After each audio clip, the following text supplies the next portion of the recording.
Je suis Sophie Kello-Gagnant, en charge des formations techniques pour les marques Comap et Flamco. Je vous propose aujourd'hui de parler du vase d'expansion sanitaire. Donc, on va plutôt décrire le Airfix-A de Flamco. Ce webinaire va durer entre 20 et 30 minutes.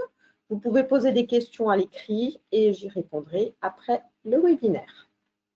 Alors, ce que je vous propose en termes de sommaire pour aujourd'hui, c'est une intro. En fait, pourquoi parler de vase d'expansion sanitaire? On parle beaucoup de vase d'expansion, mais quand même assez rarement de celui-là.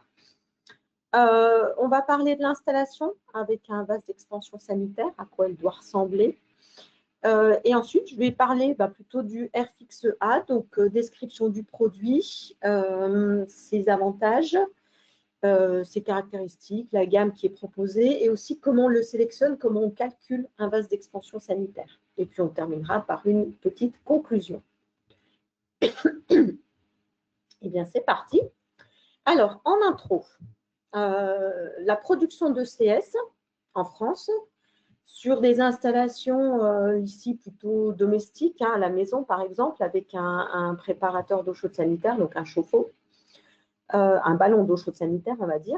Donc, en général, sur le circuit d'eau froide, sur l'arrivée d'eau froide, on va trouver, alors, on peut trouver un réducteur de pression. Donc, mon arrivée d'eau froide, elle est ici en bleu. Je monte vers le réducteur de pression. Ensuite, on a accès au groupe de sécurité. Du groupe de sécurité, on va donc dans le ballon d'eau chaude. Et on va trouver au niveau du groupe de sécurité donc l'arrivée, on va trouver une vanne d'arrêt, on va trouver un clapet anti-retour. Donc ça, ce sont les fonctions qu'on a à l'intérieur du groupe de sécurité. Une soupape de sécurité, bien entendu, puisque le groupe de sécurité est là pour éviter que le ballon d'eau chaude ne monte en pression. Et comment tout cela fonctionne?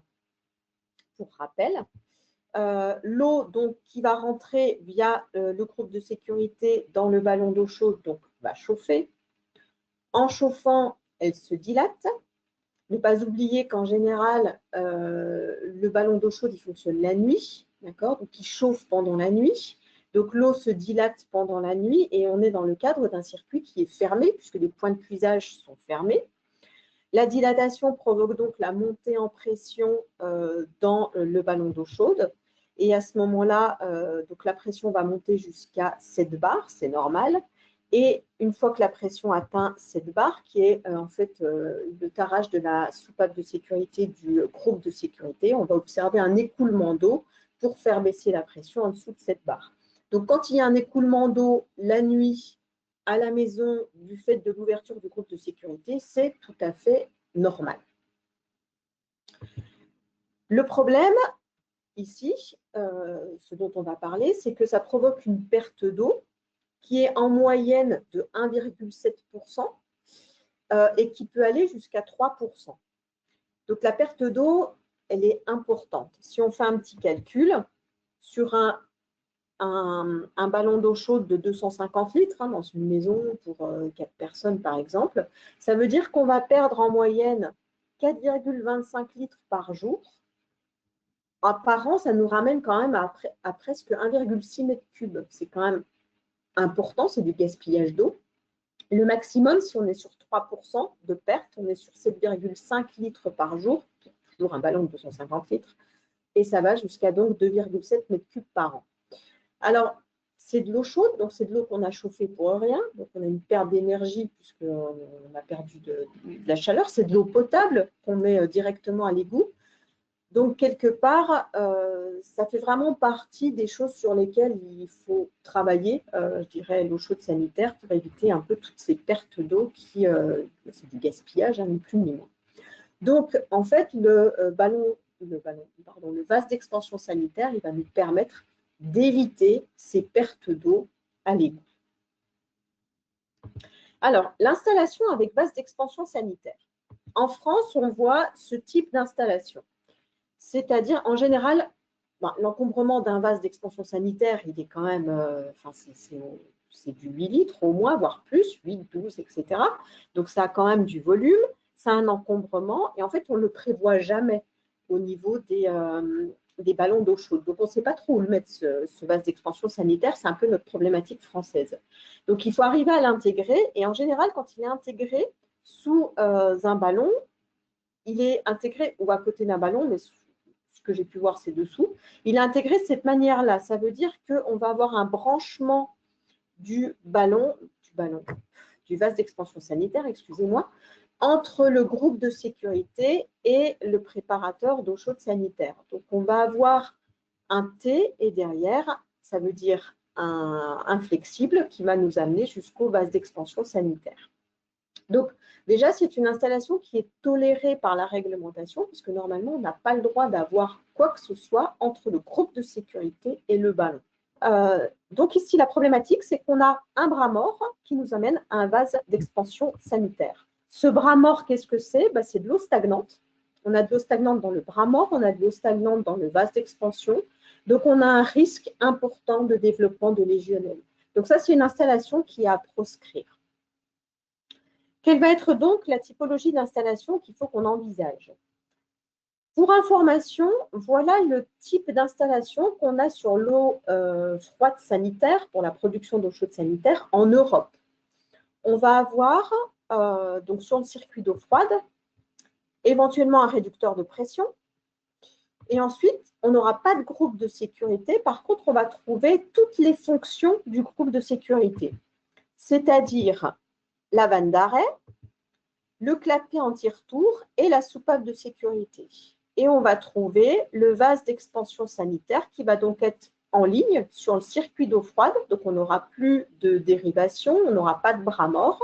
Et en fait, tout ce qui va être important ici, c'est de faire circuler l'eau dans le vase de manière à éviter le risque de légionnelle. D'accord? Donc, ça, c'est ce qu'on voit en Europe. En France, l'installation qu'on devrait avoir, elle ressemble à ça. Donc, toujours sur notre circuit d'eau froide en amont du préparateur d'eau chaude sanitaire, éventuellement un réducteur de pression s'il y a besoin, si la pression d'eau de l'huile est trop haute. Ensuite, notre groupe de sécurité avec l'ensemble de ses fonctions, le vase d'expansion sanitaire et ensuite le préparateur ECS. Et là aussi, il faut faire attention à utiliser un vase d'expansion sanitaire dans lequel on va avoir une circulation d'eau forcée dans le vase de manière à éviter le risque de développement de légionnelle.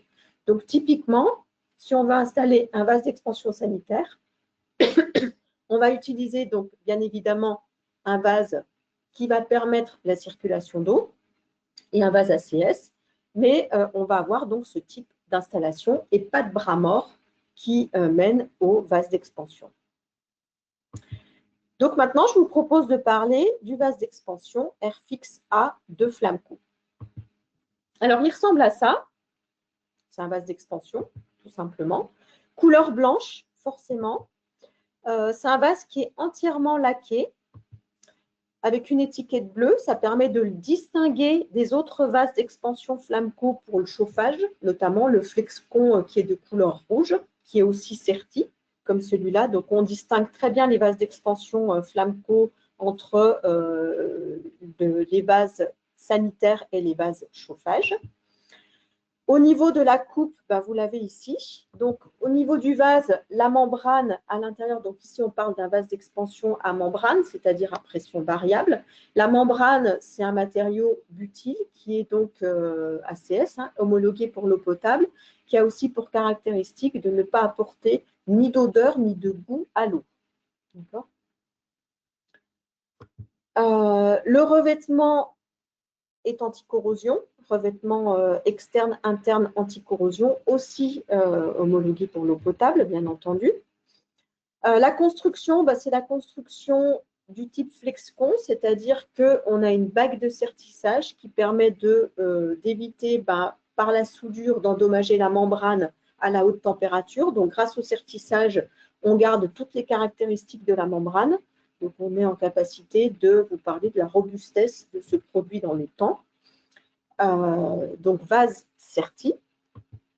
Et le pré-gonflage se fait là aussi à l'azote. Ensuite, ce qui est important, c'est la petite pièce que vous voyez en haut. Et en fait, le vase Airfix, il est vendu avec un élément qui va permettre la circulation dans le vase. Donc, c'est une sorte de répartiteur qui va permettre de faire circuler l'eau dans le vase. Cette pièce-là, elle s'insère dans un T, tout simplement, et elle va permettre de dériver une partie du flux dans le vase. D'accord? C'est tout ce qui fait, je dirais, la grosse différence entre un vase sanitaire et un vase chauffage, c'est qu'il va falloir ici circuler dans le vase. Donc, c'est fait avec ce répartiteur de flux qui est inséré dans un T, qui va permettre donc d'intégrer à chaque fois que de l'eau arrive pour remplir le ballon d'eau chaude, par exemple, on va circuler dans le vase. Donc, ce répartiteur se met donc sur l'arrivée d'eau dans le vase et en termes de circulation, c'est ce que vous allez voir ici c'est ce que vous voyez ici sur le schéma. Vous avez donc 50% du flux, donc de l'arrivée d'eau froide qui va vers le ballon d'eau chaude, 50% de ce flux va circuler dans le vase. Donc, on a 50% de passage. Ça permet de rincer le vase à chaque fois qu'on a de l'eau qui arrive dans le préparateur d'eau chaude sanitaire. On rince le vase. Il n'y a jamais d'eau stagnante. Ça permet d'éviter le développement de légionnelles et d'éviter les risques pour la santé. Donc, voilà le principe du vase d'expansion sanitaire. C'est un vase ACS, mais aussi avec une circulation forcée, ce qui permet d'éviter les bras morts et d'éviter le développement de légionnelles. On n'a pas l'avantage, comme il y a un vase d'expansion, sur le circuit, on n'aura pas d'écoulement d'eau au moment de l'ouverture du groupe de sécurité, puisque l'eau chaude, le volume dilaté en fait de l'eau produit par la montée, par le chauffage et donc la montée en pression, va être stocké dans le vase. Par conséquent, elle va être derrière restituée, mais on n'aura plus d'écoulement par le groupe de sécurité, donc plus de perte d'eau à l'égout. Ça permet de faire des économies. Donc, deux fonctions du vase d'expansion sanitaire. Ici, grâce au rinçage du vase, pas de problème pour la santé. Et on stocke l'eau, donc on stocke le volume expansé, donc on ne perd plus de l'eau à l'égout. C'est plus économique. Au niveau de l'installation, donc ça peut être la maison individuelle, ça peut être des installations plus importantes aussi du petit collectif. Vous voyez ici, par exemple, sur cette installation, le vase d'expansion est en haut à gauche. Donc, le vase d'expansion, il se calcule en fonction de l'installation. Et au niveau de la gamme, vous les avez ici, donc au niveau de l'air fixe A, donc qui est garantie 5 ans, qui est ACS. Donc, il existe avec des capacités comprises entre 8 et 80 litres. Donc, jusqu'à 35 litres, c'est le produit que vous avez vu ici en photo, donc avec une alimentation par le haut. Quand on passe de 35 à 80 litres, c'est un vase qui est inversé. En fait, on va le remplir par le bas. Le raccordement se fait par le dessous. Et en fait, c'est une vessie qu'on va avoir dans le vase. Donc, les systèmes, ces vases, ils fonctionnent pour des températures qui vont jusqu'à 120 degrés, une pression de service maximum qui sera de 8 à 10 bars selon le vase. Et comme je vous le disais, donc, entre de 35 à 80 litres, on a un raccordement au niveau du bas. Alors maintenant, comment on va sélectionner un vase d'expansion et comment on le calcule? Alors, en fait, le principe, c'est à peu près la même chose que le vase d'expansion de chauffage, si ce n'est que la pression de gonflage n'est pas tout à fait la même. En effet, au niveau de la pression de gonflage, qu'est-ce qui va nous intéresser?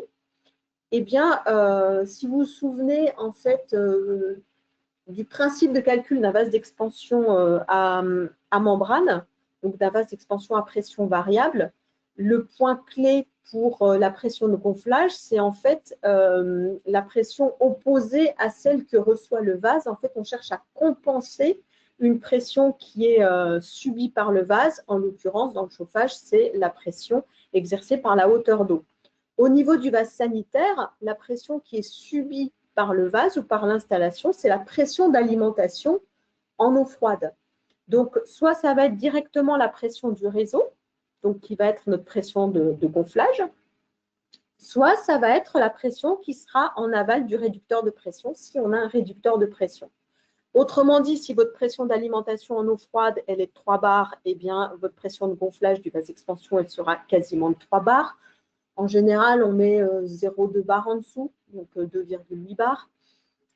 Si jamais on a une pression d'alimentation qui est à 4 bars, mais un réducteur de pression qui nous emmène à 3 bars, la pression de gonflage sera là aussi de 3 bars. D'accord ?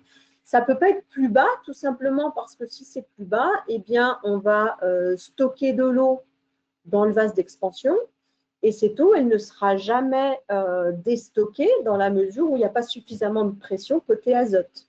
Et inversement, la pression ne peut pas être plus haute, puisque si elle est plus haute, notre vase d'expansion va se remplir qu'au moment où on aura atteint la pression de gonflage du vase d'expansion. Donc, notre pression de référence, c'est la pression d'alimentation en eau froide. Et c'est donc notre pression de gonflage. Ensuite, on va là aussi calculer l'effet utile, comme pour un vase d'expansion à pression variable pour le chauffage. Donc, c'est-à-dire qu'on va calculer en fait le volume qui est disponible, qui est rendu disponible par la compression de l'azote entre la pression de gonflage et la pression finale, qui pour nous est de 7 bars, puisque le groupe de sécurité s'ouvre à 7 bars. Donc, la contraction de l'azote libère un volume. Ce volume, il va être utilisé pour stocker le volume expansé, de l'eau cette fois-ci, et on va calculer donc ce qu'on appelle un effet utile, donc le pourcentage du vase qui est disponible pour l'eau. Et bien sûr, il nous faut le volume expansé, donc on va calculer les volumes expansés entre la pression, donc entre la température de l'eau froide et la température que peut atteindre l'eau dans le ballon d'eau chaude. Alors, prenons un exemple. On prend une capacité de réseau, 150 litres, une température max de CS 70 degrés, notamment parce que les ballons sont des pointes de température pour éviter le développement de légionnelle. Une pression d'alimentation d'eau froide, 3 bars. Notre tarage soupape, c'est notre groupe de sécurité, c'est 7 bars. Il s'ouvre à 7 bars. Donc, le volume net, il faut qu'on calcule le volume qu'on va stocker dans le vase. Donc, le volume net, c'est quoi? C'est le volume expansé entre la température d'alimentation et la température de site 70 degrés, plus éventuellement un volume résiduel si on se dit que notre vase, on le prend à une pression de gonflage qui est légèrement en dessous de la pression d'alimentation. Pour faire simple, on va estimer que la pression de pré-gonflage de notre vase, c'est la pression d'alimentation 3 bars. Donc, comme ça, on n'a pas de volume résiduel. Le volume expansé, tout d'abord, notre température maximum, c'est 70 degrés.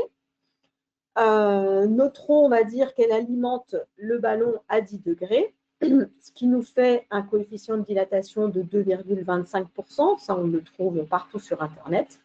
Notre capacité de réseau, c'est 150 litres. Ça nous permet de calculer notre volume expansé, qui est donc de 2,25% fois 150 litres, autrement dit 3,4 litres. C'est-à-dire le volume qu'on va entrer dans le vase à la température la plus chaude. Ensuite, l'effet utile. L'effet utile, la formule, c'est la même que pour le chauffage. Donc, c'est notre delta de pression disponible, puisqu'on s'intéresse ici au volume qui va être libéré par la compression de l'azote. Donc, la compression de l'azote, c'est entre la pression finale et la pression de gonflage, le tout divisé par la pression finale. Notre pression d'alimentation, on a dit que c'était notre pression d'eau froide, 3 bars. Ça, souvenez-vous-en bien, vous avez votre pression de réseau, ça vous donne votre pression de gonflage du vase. Ensuite, alors, ne pas oublier qu'on parle ici de compression d'azote, donc on parle d'un gaz, donc on raisonne en pression absolue quand on fait des calculs. La pression absolue, qu'est-ce que c'est? C'est la pression relative, 3 bars de pression d'alimentation, plus la pression atmosphérique. Donc, on rajoute un bar à chaque fois. Autrement dit, ici, 4 bars. Notre pression finale, c'est 7 bars, l'ouverture du groupe de sécurité. Notre pression finale, alors notre tarage soupape, c'est 7 bars. Notre groupe de sécurité est à 7 bars. La pression finale, c'est légèrement en dessous de 7 bars, puisqu'on ne veut pas que le groupe de sécurité s'ouvre. Autrement dit, comme pour le chauffage, c'est le tarage moins 10%. 7 moins 0,7, ça nous fait 6,3 bars. On raisonne toujours en pression absolue, autrement dit, 6,3 plus 1, ça nous fait 7,3 bars en pression absolue. Donc, on a ici le delta de pression donc la compression de l'azote qui va libérer un certain volume. Notre effet utile, on applique la formule. Pression finale moins pression initiale divisé par la pression finale, tout ça en pression absolue, et ça nous fait 0,45, c'est-à-dire 45%. Autrement dit, ça veut dire que la compression de l'azote a libéré un volume qui représente 45% de la capacité du vase. Ça veut dire que ces 45%, ça va être la place qui reste pour l'eau. Donc maintenant, on peut calculer la capacité du vase, c'est ce qui nous intéresse pour le choisir. Notre effet utile, c'est 45%. On a une quantité d'eau à stocker dans le vase qui est de 3,4 litres. Par conséquent, il nous faut un vase qui ait un volume minimum de 7,5 litres. Au niveau de la gamme Flamco, ça sera donc un vase, donc ici, gonflage 3 bars, volume minimum 7,5 litres. Autrement dit, c'est un 8 litres taré à 3 bars. Donc, voilà un petit peu comment on calcule le vase d'expansion sanitaire. C'est comme pour le chauffage, c'est pareil, sauf qu'au niveau de la pression de gonflage, vous prenez la pression d'arrivée d'eau froide, donc soit celle du réseau, soit la pression aval au réducteur de pression. Et le calcul de l'effet utile, c'est le même. Il existe des tables et il existe des disques pour pouvoir faire une sélection rapide sans faire des calculs. Vous aurez aussi accès à ce type de calcul sur l'outil de sélection Flamco quand il est en train d'être développé, quand il sera en ligne. Donc ici, la table de sélection, vous avez des tables dans les docs Flamco, notamment capacité de l'installation d'eau chaude sanitaire entre 100 et 300 litres. Vous avez la pression de gonflage, donc on l'a dit, vous prenez la pression d'eau de ville. Et nous, on a dit, par exemple, qu'on était sur 150 litres et qu'on avait une pression de gonflage de 3 bars. Et ensuite, vous regardez quel est le tarage de la soupape, si c'est une soupape. Chez nous, c'est plutôt le groupe de sécurité, donc on est plutôt sur 7 bars. Donc, ça veut dire que vous regardez la colonne 7 bars. Donc, pour un réseau à 150 litres taré à 3 bars, eh bien, pour un tarage de soupape à 7 bars, donc un groupe de sécurité, eh bien, on est bien sur le Airfix 8 litres, 3 bars. D'accord? Donc, ce petit tableau vous permet assez facilement de sélectionner le vase d'expansion sanitaire. Il existe aussi des disques Flamco où vous intégrez, enfin, je ne l'ai pas ici sous les yeux, mais vous pouvez choisir donc la capacité de l'installation, le pression de gonflage, et ça vous dit le tarage de la soupape, et ça vous dit tout de suite quel vase il faut prendre. Donc, ce sont des petits outils qui sont faciles à utiliser. Donc, voilà pour la sélection du vase et pour la gamme Flamco. J'arrive à la conclusion de ce webinaire. Alors, je ne vous ai pas mentionné les avantages et les bénéfices du vase d'expansion sanitaire en général et du vase Flamco en particulier. Donc, pensez au fait qu'installer un vase d'expansion sanitaire, ça va éviter l'ouverture du groupe de sécurité puisqu'on stocke l'eau expansée, on ne l'envoie pas à l'égout. Donc, ça fait quand même des économies d'eau qui ne sont pas négligeables. Plus votre stockage d'ECS est important, plus vous avez un écoulement important, plus on gaspille de l'eau. Donc, pensez au vase d'expansion sanitaire. Le fait d'avoir un vase à circulation forcée, donc dans le cas du Airfix A, on a une circulation de 50% de l'eau de ville dans le circuit. Donc, on rince l'eau, donc ça veut dire qu'on ne retient pas d'eau dans le vase, il n'y a pas d'eau stagnante, il y a un rinçage du vase. Donc, pas de risque de développement de légionnelle. Donc, pour la santé, c'est quand même beaucoup mieux. C'est une membrane butyle, donc qui ne donne pas de goût et pas d'odeur à l'eau. Bien entendu, tout est ACS, ce qui est normal. Après, le vase d'expansion Airfix A, c'est un vase qui est particulièrement robuste Pas oublier que ça veut dire que c'est un vase qui fonctionne entre la pression d'eau de ville et 7 bars toutes les nuits. D'accord? Donc, en fait, il est garanti 5 ans. Donc, c'est un produit qui est fiable dans le temps. Et le packaging, là, pour notre base d'expansion sanitaire Airfix. Ah, pour finir, n'oubliez pas qu'on a toujours des formations en ligne comme ce webinaire et en présentiel. Je vais faire le programme de 2026. Donc, des formations qui auront lieu sur Lyon, Valence et Abbeville. Et vous aurez bientôt le programme en ligne sur le site de Alberts, HFC.